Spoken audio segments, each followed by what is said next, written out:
Hello. Welcome back to another episode of the Elijah Talk podcast, where I bring on people that I don't hate. Today, I'm not hating James Rath. I'm James Rath, and despite my last name... Give him your tagline. You won't feel my wrath this time. I'm uncomfortable. That's how I feel. What's your tagline? What are you? Feel my wrath? I mean, like... That's my tagline what's your... before, okay. What is it? Oh, okay. I'm a legally blind filmmaker, and that's kind of it. That's all, I just make the movies, and I barely see what I make. So... I mean, that's more than a lot of people.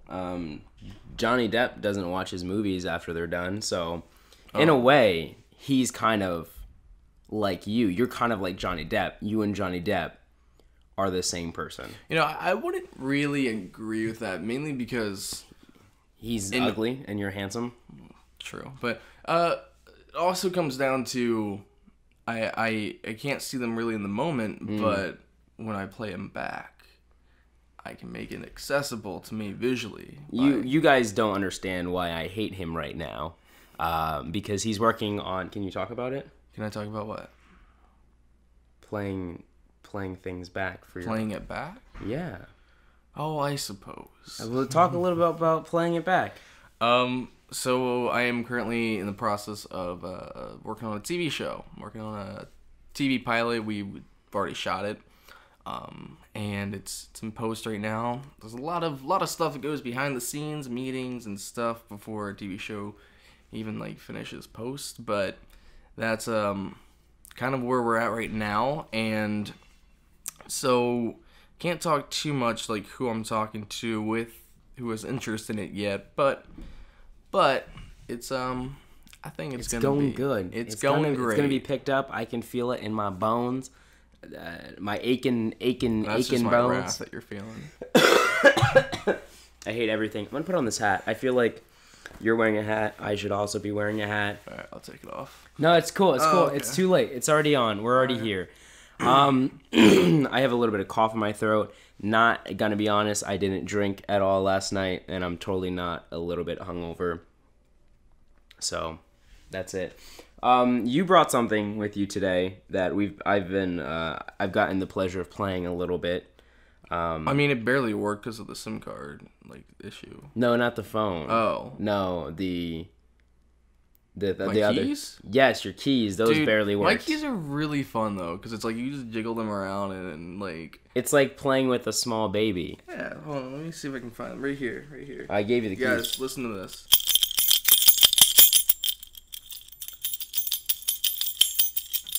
They're keys. That made me feel so happy on the inside. Good. It felt like small chimes. Okay. Well, on the outside, you look kind of angry. Oh, on the that's just my outside face. On the inside, I'm putting this away from me. I feel great. Yeah. So, hey, this is something. That's what. I think that's what I was talking about. Is it? This is for the people who listen to this on SoundCloud. They're thoroughly confused, I'm sure. Yeah, currently, I am holding a Nintendo Switch. Oh, I thought it was a baby. No, sometimes it can be a baby. It can be, though. Yeah. There's a game that you play as a baby. You want to see blind people trying to cradle a baby. That was plug. It was an awesome video. Talk about the video that you just made with Tommy Edison. So the Nintendo Switch, it's a brand new hybrid console from Nintendo. It just came out, and it's a portable, but it's also a home console. So it's a little bit different. And the way it works is the whole console is like a tablet. So this tablet device, you can take it off from a dock and play portably. It's got two little controllers that go on the side and make it like a full normal traditional controller, but at the same time they got all these motion controls in them, and then you can hand one off to someone and basically do like a Wii remote kind of setup. So Tommy Edison, blind film critic, often critiques me because I'm a blind filmmaker. He came over and we played the Nintendo Switch. It's kind of like the first time he was able to like fully experience a Nintendo game. Like he's played like Wii Sports in the past because that was a very huge trend for a while. But I mean, at the same time, there's a lot of site that requires Wii Sports. He was probably listening to cues and stuff, and going off what people were telling him. But for this, literally, you just have to listen. There's a game, called 1-2 Switch. Not every game requires, like, you can't play The Legend of Zelda completely blind. I hope not. I mean, that'd be pretty cool if you could play Legend of Zelda completely blind. You know, there is a guy on YouTube.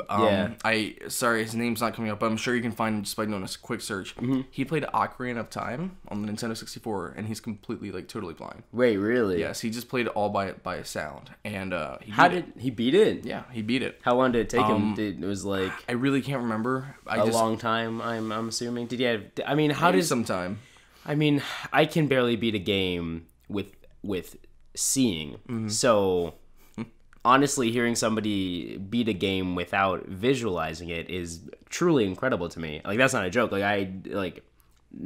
That's awesome. I can't even fathom playing a video game completely blind. The only difference is Breath of the Wild, the new Legend of Zelda game, is completely open world. So, that's true. To the blind gamer, good luck, buddy. But you were saying, yeah, no, it's cool. There's a game called 1-2 Switch. The way I kind of feel like it's this generation's half of Wii Sports, but half of Wii Play. If you remember that one, it was like a mini game collection that came with a Wii remote, and so it's a game that requires all these like 20 different mini games, and it's just all about listening and doing different motions with the Joy-Con controller, the half of the controller, and it's actually pretty fun, to be honest. It is $50. It's a pretty steep price for, you know, kind of what you're paying for, but I think it's a great party game. I think it is a great party game because we played it for like a good 2 hours, and shifted through not even all the games. I think we played about half the games. Yep. And I mean that if we wanted to actually like play it, it would take a while, you know. So it definitely does. It's worth the $50, just for one game night to me. You know, if you invite a bunch of your friends over, you guys have a good night. That's what I think the value in games come in, is how much you can enjoy it, you know, and how much time you get out of it. Yeah. Like Legend of Zelda, you said there's about 115 hours of gameplay, essentially, right? That's just the base level of it. Yeah, I've seen some people beat it in 50 hours, 70 hours, and then there's like extensive stuff you can do outside of the main story that lasts another 50 hours or so. And there's a guy on YouTube that actually beat this game in less than 2 hours. Less than 2 hours? So after you get past the tutorial, you can actually go fight Ganon. Oh, you're probably not going to be ready. Yeah, so you don't. I don't know what this guy did. If you go play through the actual game, it's like 115 hours. Like, because again, I don't know how he was quote unquote ready. Maybe he found an exploit or something. But anyway, but I think that like I was trying to make the point of, $50 isn't that much for games. When I always used to think price for games used to be way too high as a kid. I mean, I didn't understand the concept of money as well in time. But I mean, most people would pay $50 to $20 to $50 to see a show for an hour, right? Mm-hmm. And that keeps you entertained for an hour, and you only have the memory of it. And that's where I think if you pay $50 for a game, you get 115 hours of gameplay out of it. It's a pretty good conversion rate for the money spent on the time, I think. Yeah. No, I agree. I mean, think about it this way. I mean, you go see a movie for 2 hours at most, right? Yeah, and then you pay $15. Usually an hour and a half, and you pay back then it was like $7-8 from what I'm referring to. Yeah. And my mom's like, why am I paying $35 for this Pokemon game? I'm like, Mom, if you look at my playtime, by the time I beat the game, it's about 35 hours. It's about 40 hours or so. And that's, I mean, you're paying $1, like less than $1 for, you know, an hour of gameplay. Absolutely. Right? So, exactly. It's entertainment. I agree completely and 100% with that. I think the Nintendo Switch in general is a very good console. To me, this is one of my favorite consoles that has ever come out recently, like in the past 10 years, I think. Maybe actually overall, I think so far it's been, from what I've got to play out of it, I think it's a great concept done not as shitty as it could have been done. You know, I think they really took time with this one because after, you know, the Wii U didn't do so good, they were like, hold on, guys, wait, now trust me, you know, and you know what we did last time, right? But we're gonna do it better. I think the Wii U was a necessary stepping stone. Absolutely, because they kind of wanted to feel it out how this would. Yeah, and it failed for a number of reasons, mainly the marketing and the power behind it. And which is weird considering the power behind it is Nintendo. Or are you talking about the chargeable time? Oh, well, no, I'm mainly talking about the actual computing power. Oh, okay, yeah. You know, the thing had, just an example, not the RAM's everything, but 2 gigabytes of RAM compared to the PS4 and the Xbox 3 or Xbox One coming out that had 8 gigabytes of RAM. Yeah.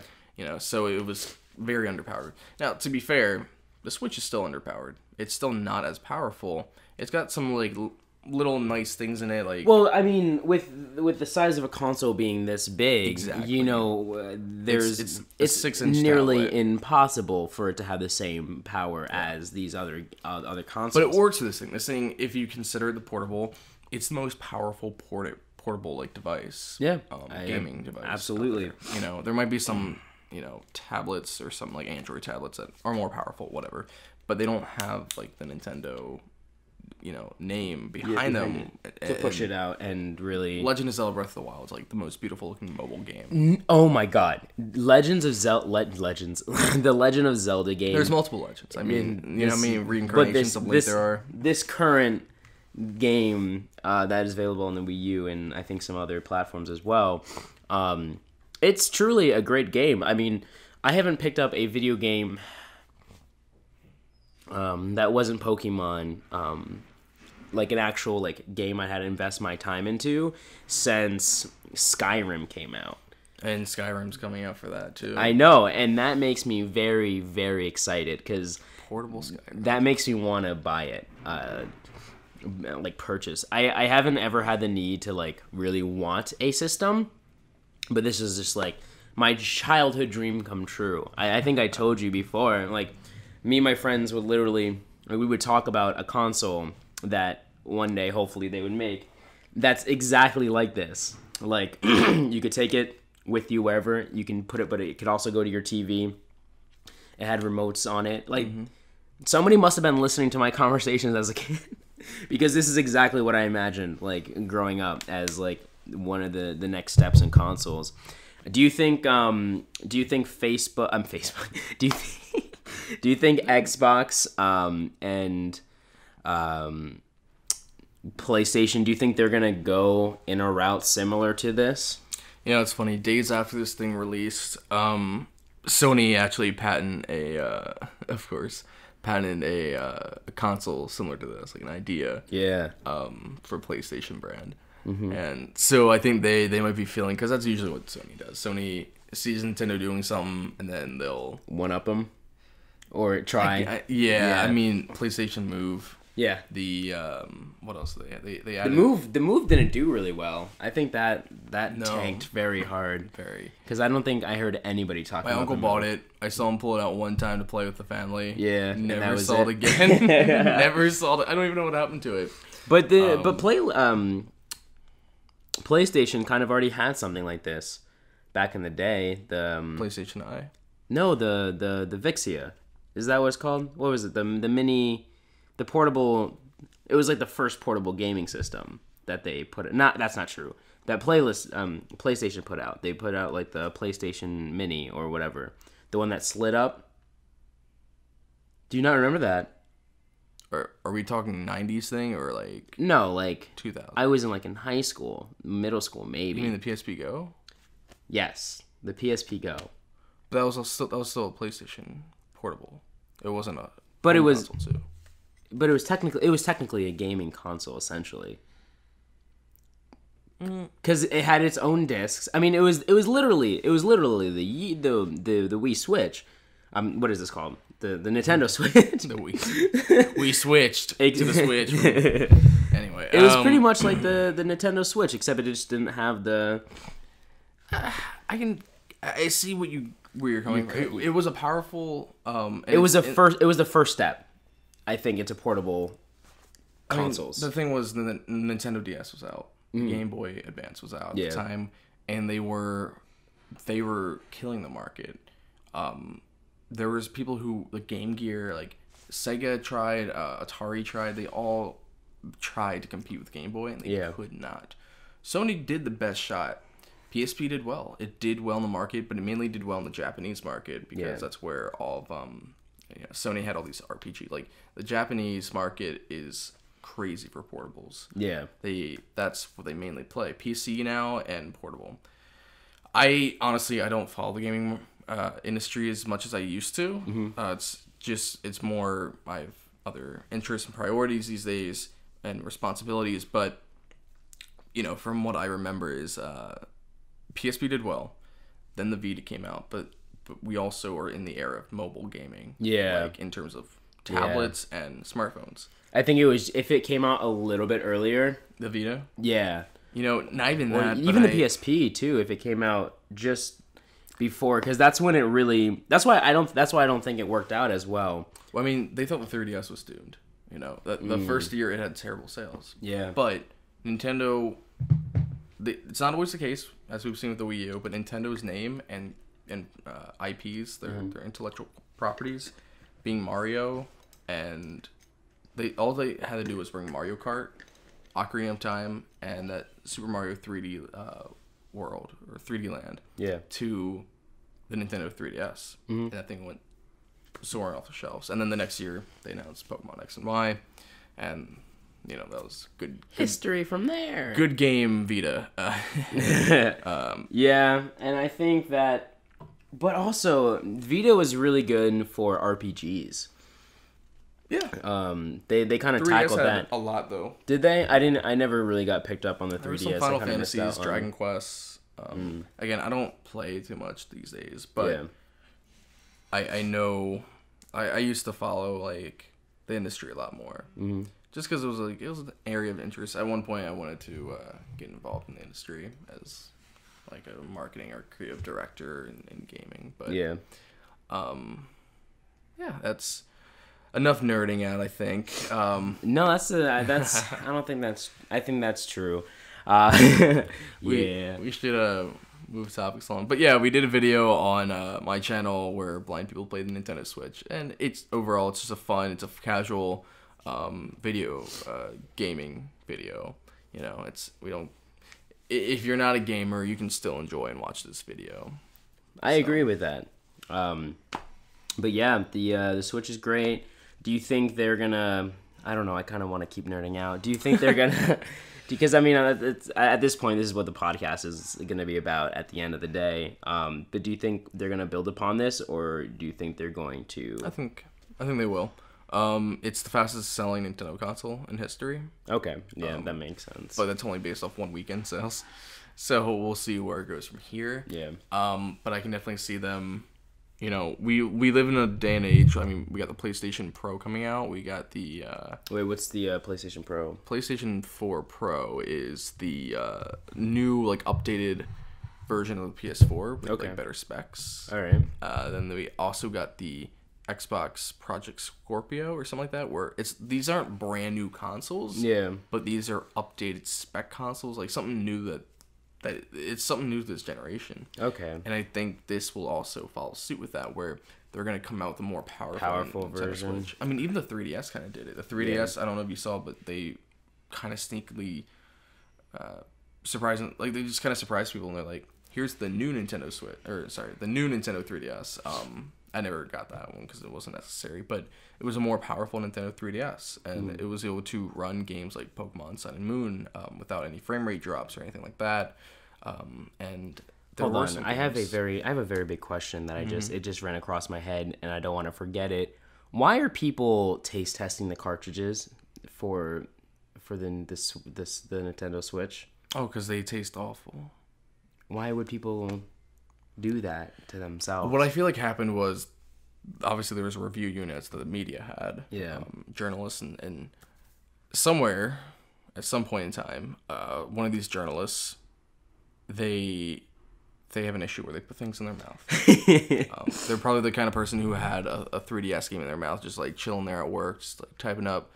They don't have gum, they don't chew gum, but they should. And in substitution for that, they're sitting there showing their Mario Kart 7 cartridge. And so anyway, they picked up Breath of the Wild, and they're like, Breath of the Wild, this must be some nice breath. And they must taste great, right? Yeah. And so they put it in their mouth, and they tasted the wild's manure. And so that's what I feel like happened, and they shared it on Twitter, and then everybody else started doing it. Yeah, and no one second guessed it until views on YouTube. We should do that. Let's taste test it. Well, I've already done it. You've already done it?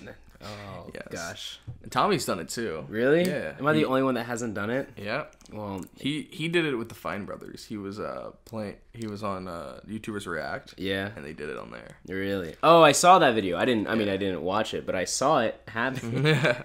Oh, these are pretty cool. Actually, I haven't seen this. I'll fucking taste test it because we got the cartridge out right now for those who are just listening. Yes, for those people who are blind as well, who can't see the video, even if they are watching on YouTube, we should describe this stuff to them as well. So we have this out right now. It's about like 1.5 inches by a quarter, about an inch and a half. Similar to an SD card, a little bit smaller, a little bit thicker than an SD card though. Yeah. So I put it on my tongue. Mm-hmm. Okay. Here is the moment of truth. Put it from the label side. That makes more sense. Just like put it in. Wait, do I put it in my mouth or do I just rest it on your tongue?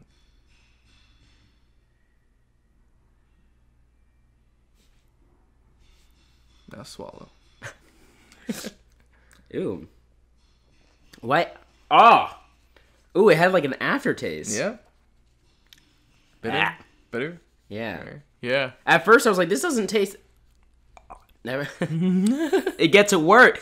It's just like progressively getting worse now. Yep.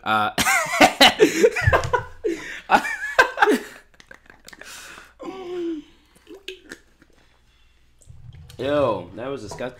I don't know why. Why would people do that to their? I know why, but you know why they did this, right?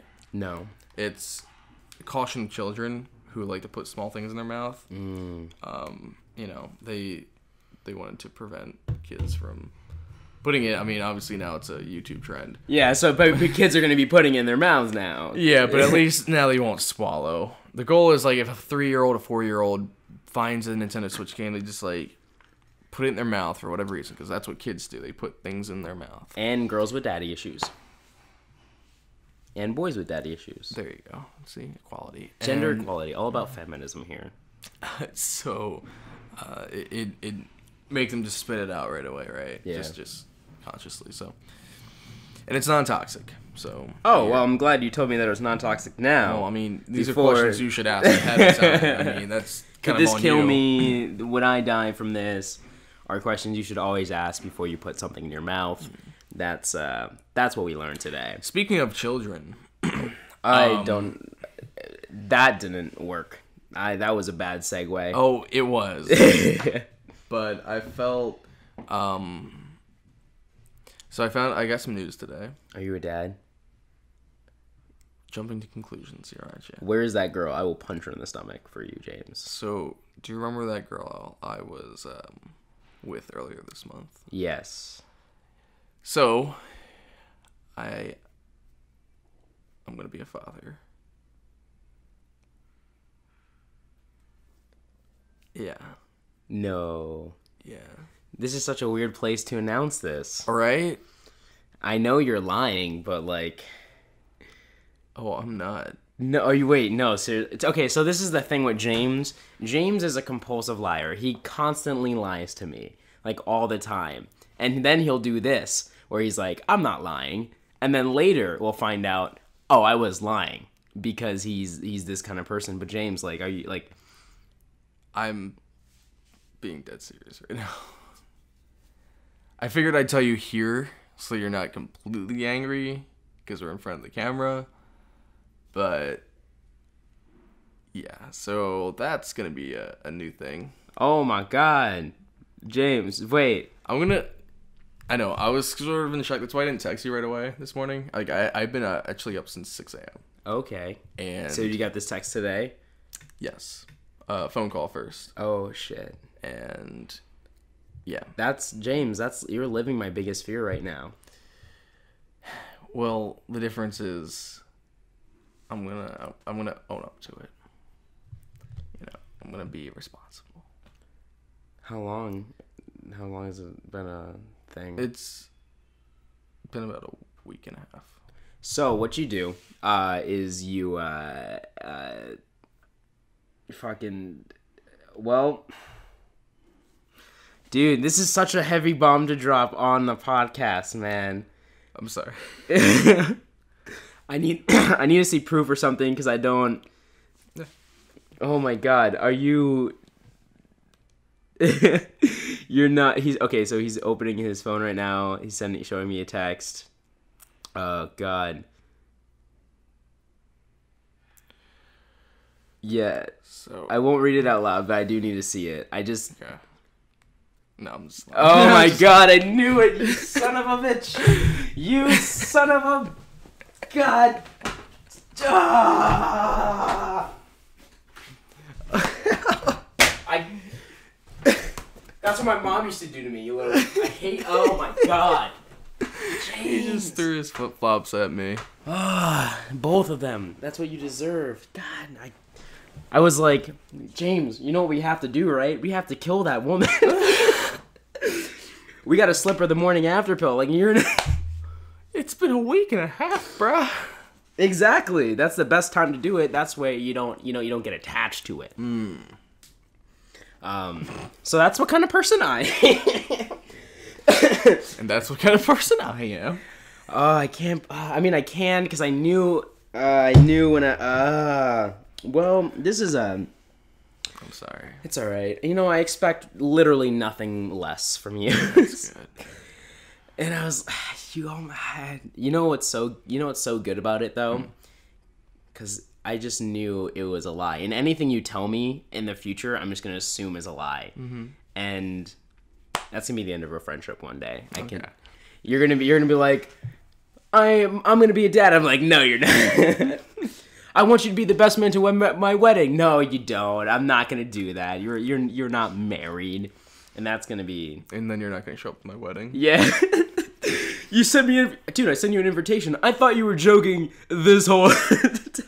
Bro, we were live streaming it. We filmed the whole wedding for you two. Oh. Too real. Well, I think this is a great place to end this podcast. Genuine. No, because I do want to talk about the whole Spicer and Pence situation right now. Okay. That's going on. So wait, what's that situation in Washington? I have no idea what's going on. So basically, get people up to speed with politics and stuff in America. I don't want to talk about politics. Okay, thank God. I was like, what is happening? We just went from, hey, my ex-girlfriend's pregnant, and that was a lie. This is an emotional roller coaster for me. So, hey guys, thanks for watching or listening, depending where on the internet you found this. This has been James Rath, who puts me through so much. I try. So much. My name's Elijah Pysyk. I talk sometimes. This is my podcast. Leave some creators that you'd like to see on the podcast. I'm gonna die tonight. From unrelated to this, but I hope not, actually. That'd suck. And I don't know what I'm saying now. You've got me flustered. Dude, I mean, with all this talk about, like, babies and kids... Do you want to make some? Okay, we'll end the video we don't have to make them. We can adopt them. We should adopt. I think adopting is a bigger thing. Yeah. We could have... That would be a huge chick magnet, though, too. Like, picture it. Yo, like, me and my bro, we got a kid together.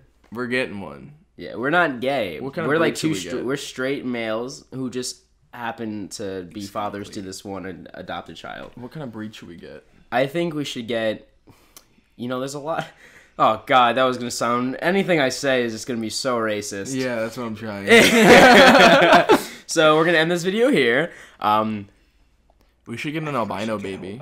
How'd you know I was going to say that? Because I can, dude, your thoughts come via Bluetooth to my brain. Okay. Like, you don't even have to, like, go through the physical talking. Okay, so we're getting a albino baby. Albino. Albino. I thought you just said Obama. I'm like, we're gonna get an Obama baby, and it's gonna be the best. An albino Obama baby. The reason why I can say How am I albino doing is this? because I have albinism. That's so true, and I'm half black, so I can also say it. Yeah. So. And I'm also half white, so technically. Obama. The Obama baby.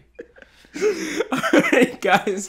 Thanks for watching, and I'll see you on the next podcast or on my channel where I upload videos every single Monday, Wednesday, and Friday. Go check out James Rath's channel. And this is the end of the video. Or podcast, whatever you want to call it.